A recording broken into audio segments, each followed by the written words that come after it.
नमस्कार मित्रांनो, जय शिव मल्हारी. तर मोबाईल चार्जिंग मातीन काढी विडीम फ्रेश ब्रेस वैसन मिनिंग मक्कीकडे, कारण की आपण ले जाणं होतं दुकानवर आणि मक्की होती बाहेर उभी. तर मग काय मक्कीवर बसताच बरोबर या दोन टिल्लू पिल्लू म्हणत आमले बी नशे म्हणे.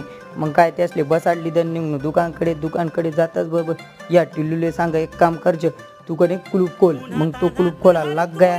तवसा ही लागणं हा एक गिरायक. मग कुलूप बिलूप खोलीन दुकान बिकान उघडीन दखस्त काय मग पुरी गाण होती. मग ती गाण देखीसन म्हणून डोकं दाय फिरायला लाग गय. मग ती गाण मी राहू दिली. तोपर्यंत गाडीवर पिल्लूला सांगा तू गाडीवर बस, या बरण्या घर सोडी होत. मग घर बीर सोडी वणू बरण्या आणि तुम्हाला भाऊ लाग गया. त्यांना काम कोणतं की दुकान जाडानं, कारण की दुकान ज्याने टाकेलचे काम बी त्यालाच करणं पडस. मग काय तो लाग गया झाडाले झाडी बिडी लिहिलं देवले अगरबत्त्या बित्त्या लायसन देवले सांगते तर चांगलं धंदा होऊ दे. मग बस ना खुर्चीवर बसून बोलणार की भेटू तुला ब्लॉक मा बाय.